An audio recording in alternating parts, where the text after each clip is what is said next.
Non mais c'était un épisode...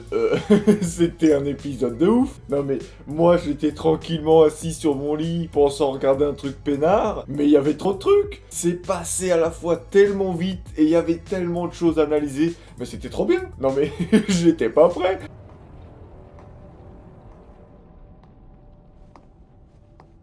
お前がいるとは聞いてねえ。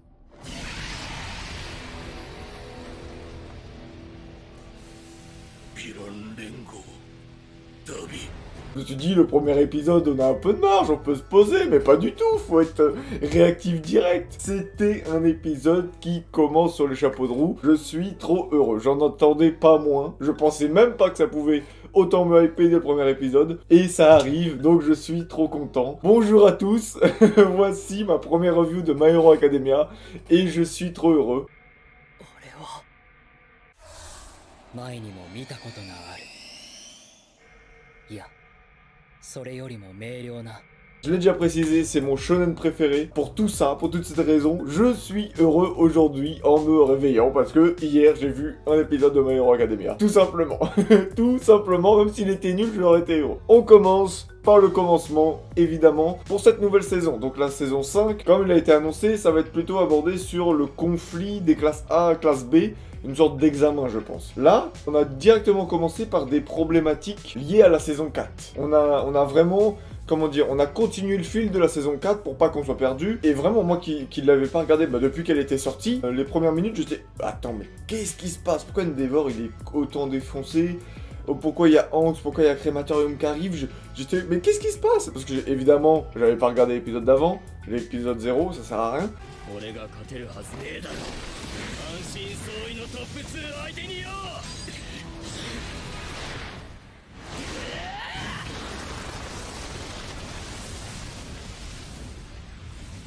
Un peu perdu, et tous mes souvenirs sont revenus en même temps que l'épisode passait, j'ai fait ok d'accord, je comprends plus, etc. Donc, pour commencer, l'opening. L'opening, je l'aime bien, dans le sens, il spoil quasiment rien. Et ça, rien que pour ça, bisous. J'ai eu peur, je me suis dit, allez, pour la review, il faut que je regarde l'opening, il faut que j'en parle vite fait. Bon, moi j'ai été satisfait de l'opening. La musique est banale, l'image est banale, il n'y a rien d'exceptionnel dans cet opening, et c'est un opening parfait pour moi, parce qu'il me spoil rien du tout.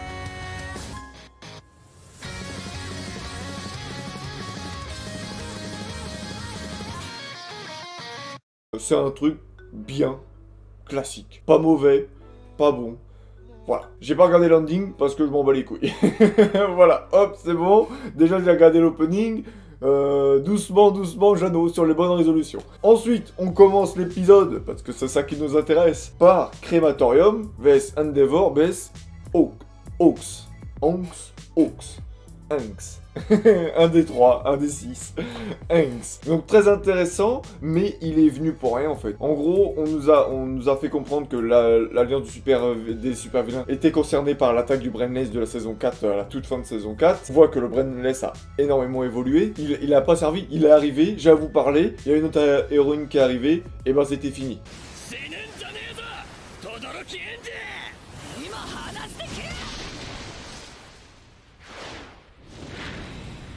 On voit juste derrière que Hanks, il est soi-disant de l'Alliance, mais finalement c'est un agent infiltré. Il y a quand même un petit doute en moi qui subsiste.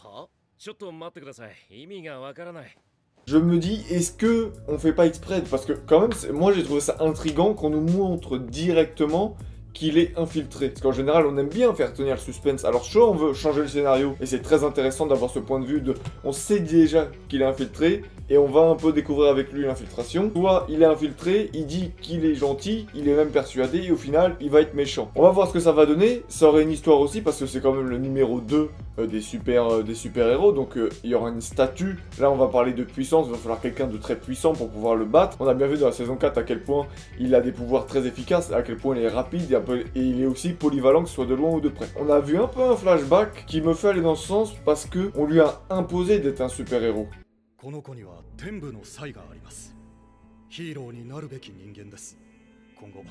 ご家族ごとこちらで全面支援させていただきます。 Sa résolution, c'est que tous les super-héros devraient être feignants, en fait, n'auraient rien à faire, ou ils s'ennuient, c'est ça qu'il emploie. Il s'ennuie parce que lui, on lui a imposé d'être ça.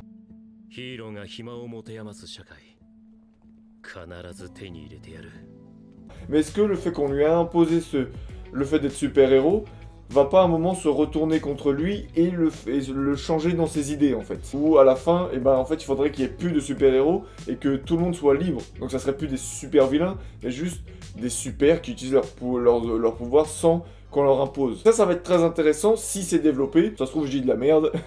Et voilà. Le premier point, c'était ça. Le deuxième point, encore très intéressant, et j'étais tellement pas prêt à voir ça dès maintenant, c'est de voir Endeavor avec sa famille. C'était très très très intéressant. 姉ちゃんごめん、やっぱ無理っぽい俺。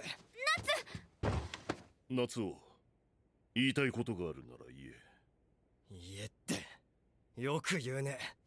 J'ai pas été un grand fan du fait que Endeavor tout d'un coup soit sur le chemin de la rédemption un peu, mais là ça prend vraiment des tournures très intéressantes où déjà Shoto a différencié le super-héros et l'homme. L'idée est facile, la réalisation est magnifique. J'ai été fier du super-héros, j'ai admiré le super-héros, mais l'homme a encore toutes ses preuves à faire, le père a encore toutes ses choses à rattraper.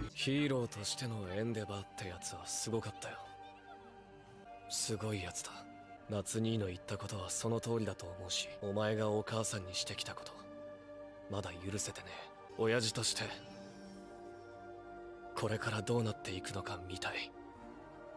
Le fait que le frère de Shoto soit en colère aussi contre son père, mais pas pour les mêmes raisons, mais raconte encore tellement de choses. On a développé tout ce qui manquait à Endeavor pour vraiment qu'il soit sur le chemin de la rédemption, pour qu'il y ait vraiment de la crédibilité en fait. T'as la sœur qui est entre les deux, qui essaie de concilier, qui essaie de faire une famille. T'as Shoto qui a le regret que Endeavor ait fait du mal à leur mère. Et t'as l'autre qui a le regret pour la mère et pour aussi Shoto parce que il avait accaparé Shoto parce que Shoto était le seul à avoir feu et glace. Et en plus, ses autres enfants se pensaient ratés. Enfin, Natsu, parce qu'il s'appelle Natsu. Est-ce que c'est un cas de la Fairy Tail? J'espère. Se pensent ratés en fait, parce qu'il n'y a que Shoto qui avait le droit de l'attention. Donc, il y a tellement de mélange de problèmes, rien que par rapport à Endeavor, que c'est juste passionnant. Mais moi, j'étais pas prêt. Mais moi, déjà, entre Crématorium qui arrive, Angst qu'on sait pas trop. Donc déjà, tu dis bon, ça commence fort. Endeavor, problème, et le pire c'est que c'est pas fini. L'épisode il est à sa moitié, bordel. Et moi j'étais refait. Bref, ça, le côté famille et tout, super intéressant. Comment tu veux que ça soit pas intéressant, sachant qu'on l'a développé petit à petit, on voit qu'il est numéro 1, on voit qu'il y a une petite base de communauté qui grandit autour d'Endeavor, même s'il y a toujours des détracteurs.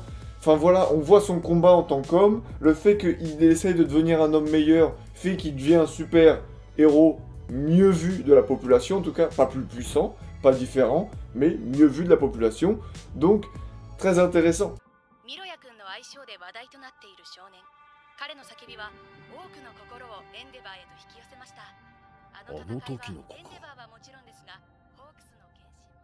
Et donc pour finir, on revient encore une fois sur quelque chose qu'on avait vu dans la saison 4 à la toute fin, c'est la toute dernière scène, donc c'est encore la dernière scène de cet épisode.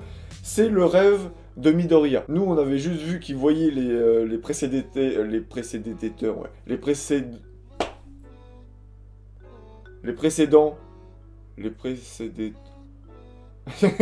Bordel. Bref, ce qu'avait le One for All avant lui. Nanani. 僕を含めて8人。歴代のワン・フォー・オール継承者。僕は9代目。残る1人は。僕と行こう。 Donc on voit les 7, All Might ça fait 8, lui le 9ème. À la différence de la saison 4, on voit un flashback du petit frère du All for One, comment il a acquis son pouvoir. Donc ça suit plus ou moins mot pour mot à ce que All Might avait raconté à Midoriya, ou je sais plus qui exactement avait raconté, mais il me semble que c'est All Might. Donc ça suit plus ou moins mot pour mot. Mais là, il y a ce côté communication, il y a ce côté, t'as que 20%, tu peux pas voir plus. Donc je pense qu'il y a des détails un peu oubliés. Ce qui me fait dire que ça se trouve, All Might ne maîtrisait pas 100%.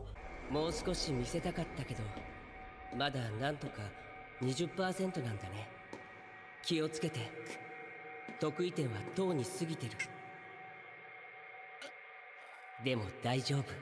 Parce que ça se trouve, selon les personnes, même si All Might était musclé, même si All Might se pétait pas forcément les trucs, All Might n'était pas forcément, ça se trouve, à 100%, et ça se trouve, Midoriya va dépasser All Might à un certain niveau, et ça serait plutôt logique, sachant que All Might, c'est son mentor, du coup, à un moment, il faut que l'élève dépasse le maître. Bref, il y a tout ce rêve, on voit les succès, j'ai hâte de voir aussi tout le lien qu'il va y avoir avec le prédécesseur, voilà, sa prédécesseur de All Might, la fille. 隣には綺麗で精悍な顔つきの女性がいて、その奥にも知らない人たちが。